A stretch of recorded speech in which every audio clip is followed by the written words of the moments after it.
au Comédia Club de Kathleen Rouleau.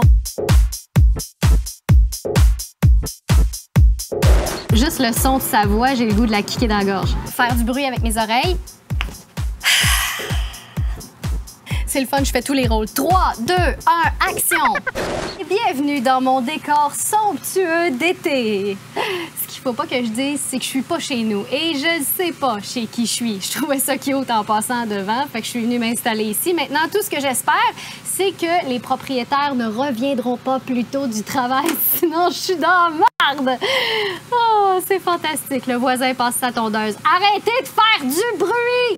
Le Comédia Club 2, un concept dans lequel on réutilise nos vieux numéros pour faire de l'argent facile. Oh, il fait super chaud! C'est ridicule, je sue comme un gros porc dégueulasse et mes bras sont en train de fondre. Arc! OK, on y va. Le premier numéro que je vous présente, c'est un numéro de 2012. Et ce qui est extraordinaire, c'est que depuis 2012, je n'ai pas vieilli d'une ride. OK. Oh! Je porte une ceinture à stud avec des ballerines. Oh! Mon nom de moteur, c'est Bisounours. Fait que je vais vous parler de moi, vu que ça intéresse tout le monde. Mais oui, un humoriste qui parle de lui. Quel concept nouveau et rafraîchissant. Ils sont divorcés. J'ai 3 grands-mères, 4 demi-frères, 2 demi-sœurs, 33 cousins, cousines, 12 tantes, 6 oncles, 8 grands-pères. Puis mon chum aussi, ça fait que vous pouvez enlever un cousin. C'est drôle parce que c'est vrai. Dernièrement, j'ai fait une surdose de travail. J'étais vraiment... Écoute, j'ai travaillé énormément. Je me suis rendue... J'étais épuisée. J'étais rendue un peu comme ma vieille voisine de 87 ans. J'étais complètement morte. Ouais. 53 secondes que le numéro est commencé et j'ai déjà tué un personnage. Classique. Une morconne, en plus, est morte de la dyslexie. Ah, pause. Ça, la dyslexie, pour ceux qui connaissent pas ça, c'est une maladie qui fait en sorte que tu inverses les lettres quand tu lis. Fait que tu as de la misère à lire. Tu sais, mettons que tu vas dans un centre d'achat puis que tu vois une grande pancarte où c'est écrit, je sais pas moi, grande vente, tout à 50 %. Ben, au lieu de lire ça, tu vas lire, je sais pas, Yann Perrault, recycle-toi dans la métallurgie % genre. Elle a eu de la misère avec la phrase gare au train. Mais non, mais c'est correct, là, elle n'a pas su faire. Là, elle est partie là, vers le Nouveau-Brunswick. Non, j'étais vraiment épuisée. Je me faisais sincèrement penser à une vieille madame. Écoute, je roulais 60 dans la ligne de gauche, je m'endormais partout. Oui. T'es anémique, mange de la viande. Le jour, j'ai essayé de mettre mes dents dans un verre d'eau. C'est pas moi que ça a dérangé, c'est le gars qui essayait de boire son verre d'eau, tu sais. Fait que j'ai décidé de prendre des vacances dans le sud. Je me suis booké un voyage dans le sud, puis j'avais un peu peur parce que je ne savais pas. Peur d'aller dans le sud. J'avais jamais vécu ça, un tout inclus. Ma mère m'a dit, fais-toi-en pas, ça va bien aller. Tout ce que t'as à faire, c'est t'évacher, manger puis dormir. Moi, j'étais comme, attends une minute, là. Je veux dire, 1200 $ pour m'évacher, manger puis dormir. J'ai-tu payé trop cher pour vivre la vie d'un col bleu, moi, là? On salue tous les cols bleus à l'écoute. Ah, c'est chiant. Je parle des cols bleus de 2012, OK? Ceux de 2020 sont complètement différents. J'ai beaucoup aimé ça. Il y a des affaires qui m'ont marqué quand je suis arrivée là-bas, tu sais, comme par exemple l'humidité. Tu sors de l'avion, tout est humide, l'air est humide, tes cheveux sont humides, ma chum, devant les danseurs cubains. Il y a une femme qui tripe clairement devant ma chum humide. L'humidité m'a marqué, mais... L'humidité m'a marqué, mais tu mets tes vêtements le matin, ils sont trempés. Puis je veux dire, aucun souvenir de vêtements trempés qui est relié à du bonheur. Je veux dire, sauf peut-être un concours de wet t-shirt. Mais moi, la dernière fois, j'ai fait un concours de wet t-shirt, j'ai fini 11e. C'était pas le fun. J'étais toute seule, tu sais. Hey, tu peux bien rire, Mexico. C'est drôle, parce que quand tu pars dans le sud, il y a toujours des gens qui te racontent des histoires d'horreur, qui essaient de dire comme « Mange pas la nourriture, tu vas tomber malade. Bois pas l'eau, tu vas pogner la tourista. Regarde pas les Cubains dans les yeux, tu vas pogner le sida. » J'ai peut-être pas pogné le sida, mais j'ai pogné la plus grosse grippe de la vie. C'est quoi ces jambes-là? On dirait Madame Sourire. Essaye de te moucher, toi, quand t'as un coup de soleil sur le nez. J'étais comme... J'avais l'impression de me moucher dans un jellyfish. Ceux qui savent pas c'est quoi un jellyfish... Je dois être la seule humoriste à faire des jokes de jellyfish. C'est un poisson en forme de jello, OK? Et la façon de soulager Ils ne savent pas où est-ce que je m'en vais. C'est de se faire pisser dessus, OK? Mais, sérieusement, c'est ça. C'est scientifique. Il faut que tu te fasses pisser dessus. Puis là, quand je dis se faire pisser dessus, tu sais, je parle de pisser sur la partie infectée, là, pas genre pisse-moi dessus au hasard, là, tu sais. Puis c'est quoi qui est le plus humiliant entre se faire attaquer par un poisson mou ou se faire pisser dessus par un inconnu? Je le sais pas. T'sais, en fait, je le sais, c'est quoi qui est le plus humiliant? C'est ma chum qui montre les photos de tout ça en revenant de voyage. Ça, c'est moi en costume de bain. Et je sais pas pourquoi c'est ma chum. Juste le son de sa voix, j'ai le goût de la kicker dans la gorge. Il y a une autre façon de soulager des piqûres de jellyfish, si jamais vous vouliez le savoir. C'est des épices à steak. Parce que tout le monde amène des épices à steak dans le sud. Anyway, sachez-le, les épices à steak, ça fait exactement la même job que de l'urine. Sauf sur de la viande, hein? On est... Oh ouais. Moi aussi, j'applaudis. Et j'avais beau avoir la grippe, mais je me sentais belle dans le Sud. Parce que dans le Sud, t'es belle. T'sais, les Cubains s'arrangent pour te le faire sentir que t'es belle. Il y a toujours quelque chose sur toi qui trouve beau, que ce soit tes cheveux, ton teint, ta citoyenneté canadienne, t'es belle. Ton hygiène buccale, ta frontière ouverte avec les États-Unis, j'ai appris beaucoup belle. de choses pendant que j'étais là-bas, comme j'ai appris que la noix de coco est un puissant laxatif. Ah non, sérieux, là, c'est... D'ailleurs, moi, j'appelle plus ça de la noix de coco, j'appelle ça de la noix de caca. Sérieux, c'est grave, là. J'aurais pu vous péter l'hymne national de n'importe quel pays. Oh, mon dos! Une joke de caca, une joke de pète, puis un jeu de mots dans la même phrase. Si l'École nationale de l'humour entend ça, ils vont me retirer mon diplôme. Quand tu veux réserver une chaise longue dans le Sud, la façon d'envoyer le message clair aux gens, la façon de leur dire « touche-y pas, est à moi », c'est que tu mets une grande serviette par-dessus. C'est drôle parce qu'il y a plein de musulmans qui font exactement la même chose avec leurs femmes. La seule différence, c'est que la chaise a le droit de rester toute seule dehors, elle. Ça dérange personne quand tu la traînes dans le sable en la tirant par la tête. Dans le Sud, c'est les filles qui font du monokini, OK? J'ai rien contre les filles qui font du monokini. Je sais pas, c'est pas de voir des seins qui me dérangent. J'en ai déjà vu, Oui, j'en ai. Sérieusement, je comprends pas le concept de se faire bronzer tout le sein. Je veux dire, le bout, il est déjà brun. Pourquoi tu... Je comprends pas. Tu sais, c'est quoi? C'est de la luminothérapie? Tes seins sont tristes?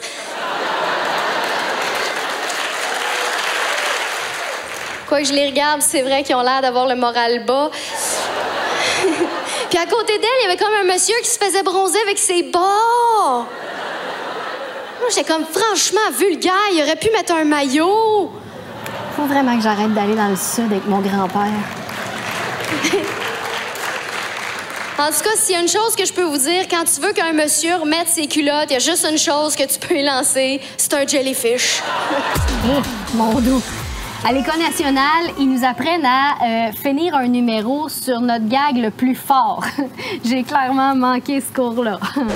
Mon deuxième numéro, c'est un numéro que j'ai fait en 2014 et c'est un conte. Et vous aurez remarqué que j'aime faire des contes. C'était le deuxième numéro comme ça que je faisais. J'adore ça, raconter des histoires qui n'ont pas d'allure à des enfants.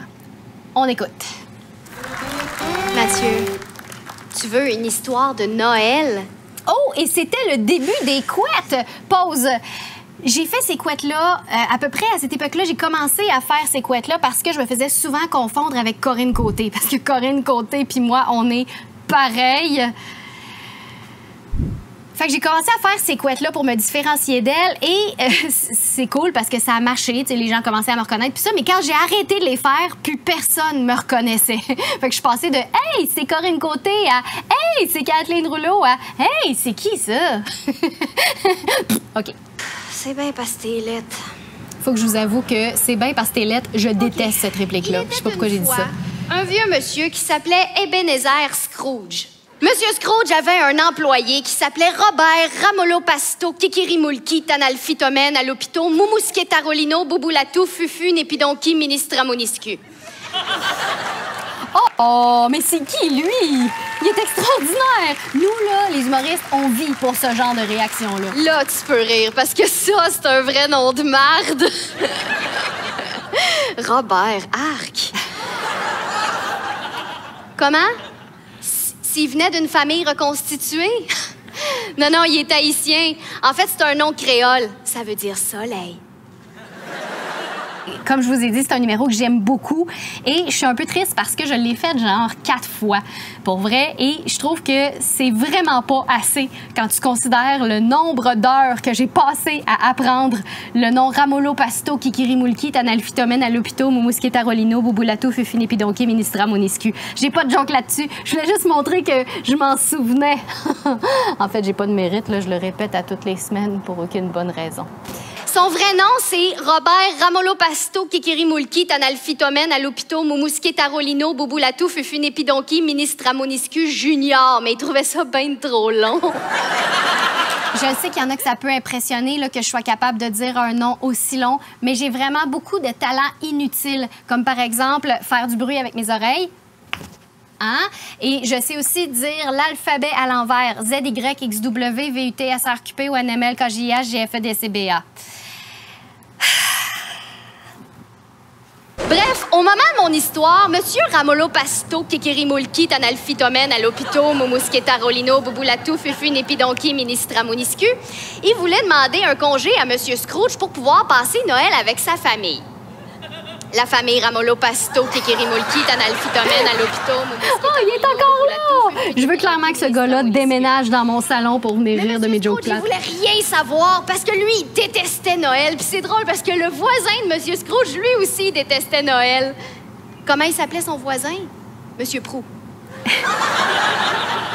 Bref, Monsieur Scrooge détestait Noël. Il haïssait tellement ça qu'à chaque fois que quelqu'un il parlait du temps des fêtes, il vomissait en jet en faisant un 360 degrés avec sa tête.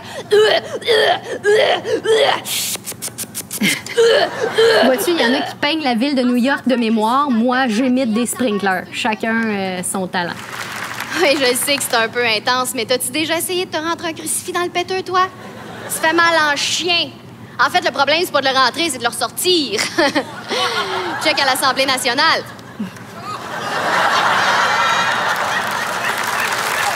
What? Wow, OK. Je suis obligée d'arrêter parce qu'il faut qu'on parle de ce chapeau-là. Hein? Premièrement, parce qu'il est magnifique. Et deuxièmement, parce que le gars, il est venu voir un show d'humour avec un chapeau en paillettes. Ce gars-là, c'est clairement le genre de gars qui arrive dans un party en jetpack puis qui garoche des Skittles dans la foule en criant « Let's get this party started! » Puis là, il déchire sa chemise puis il se verse du Mountain Dew sur le chest. Ce soir-là, Monsieur Scrooge s'est couché dans son lit, puis au moment où il allait s'endormir, il y a un fantôme qui est apparu dans sa chambre en disant « Je suis le fantôme du passé! » Monsieur Scrooge le regardait et il a dit « Ah, ben c'est cool, merci d'être passé. » Ils ont tellement ri! Le fantôme les a amenés dans le passé. Quand Monsieur Scrooge s'est vu lui-même à l'âge de 5 ans, il s'est dit « Mon garçon, je vais te donner 2 conseils. Premièrement, en 1999, tu vas voir, les gens vont commencer à parler du bug de l'an 2000. Prends tout ton argent, puis investis-le dans une compagnie qui s'appelle Apple. Tu vas devenir riche. Mais tu vas perdre tout cet argent-là en 2014. Et la morale de cette histoire, c'est qu'il faut jamais miser sur le Canadien en série. » Ça, c'est rien. En 2020, tu pourras même pas miser qu'il fasse les séries. Après ces sages paroles, Monsieur Scrooge s'est réveillé en sueur dans son lit. Le fantôme du passé, il était parti, puis à sa place, il y avait un gros monsieur avec les joues rouges. Quoi? Non, c'était pas Denis Coderre. Non, non.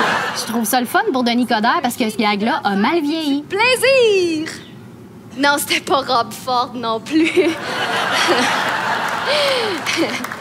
J'ai dit génie. Hein? Celui-là aussi, il a mal vieilli. Bref, je parle de Rob Ford, là. Il a claqué des doigts. Puis là, ils se sont envolés. Puis ils se sont retrouvés devant la maison de Monsieur Ramolo.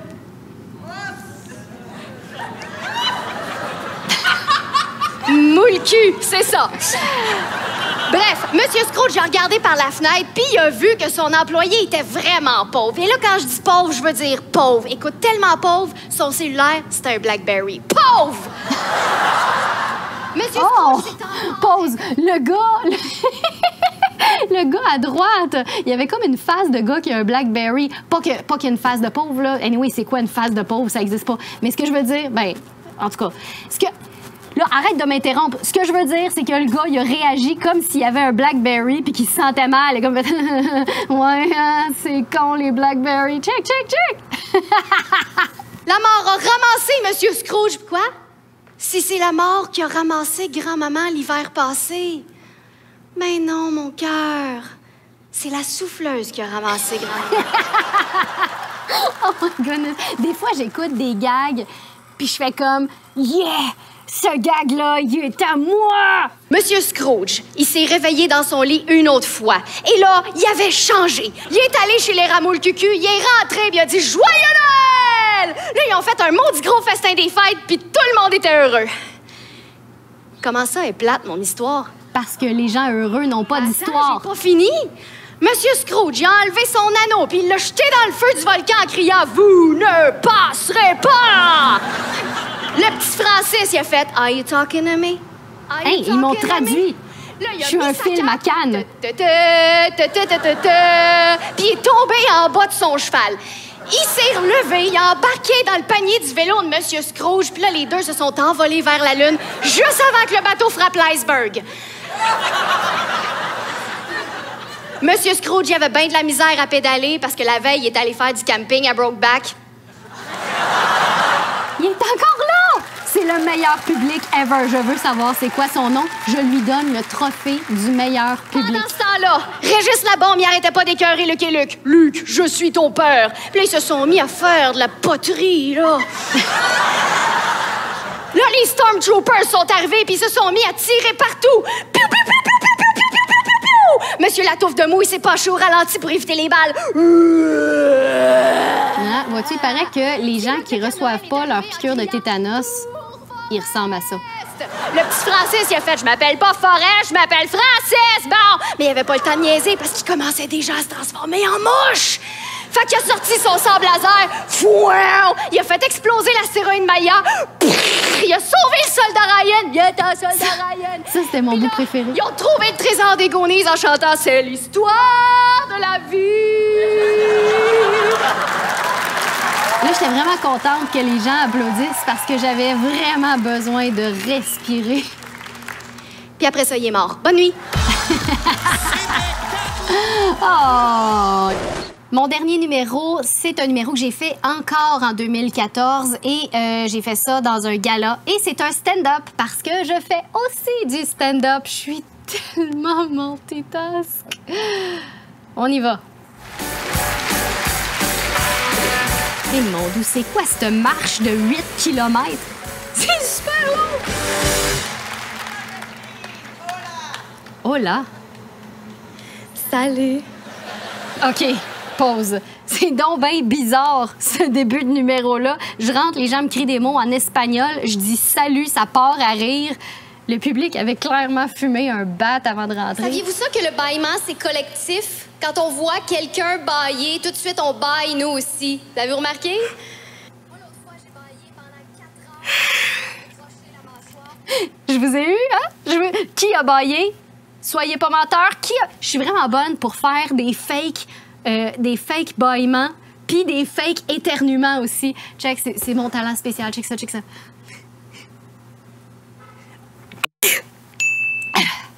C'était pas vrai. On continue. J'ai de la misère avec les toilettes publiques.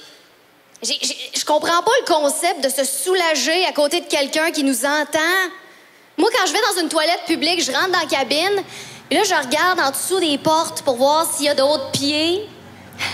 C'est vrai que je fais ça. J'attends qu'ils s'en aillent, puis je fais ce que j'ai à faire. L'autre fois, j'ai eu tellement peur, je me suis penchée, je suis tombée face à face avec quelqu'un.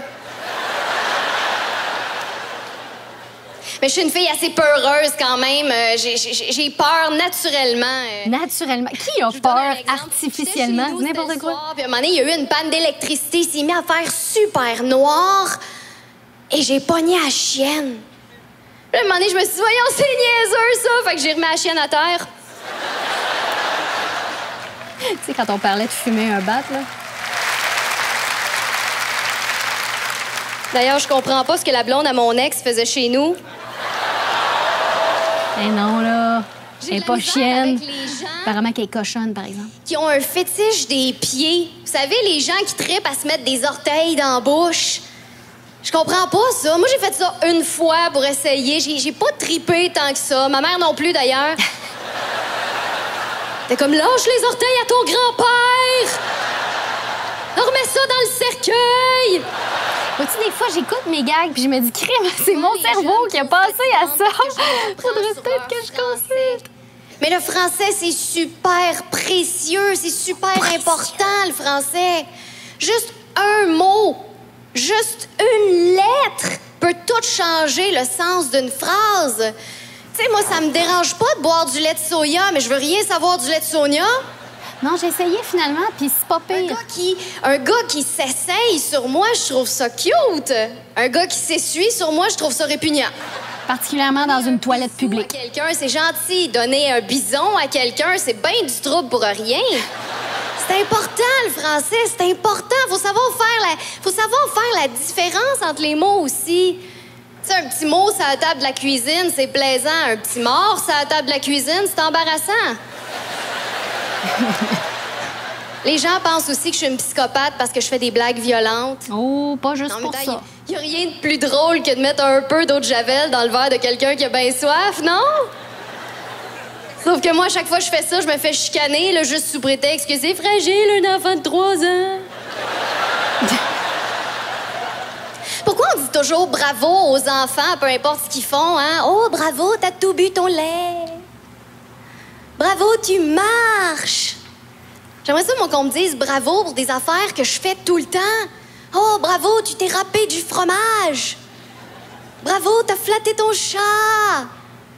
Bravo, t'as oublié de prendre tes pilules pour la concentration, fait que ta râpe à fromage est encore pleine de chat.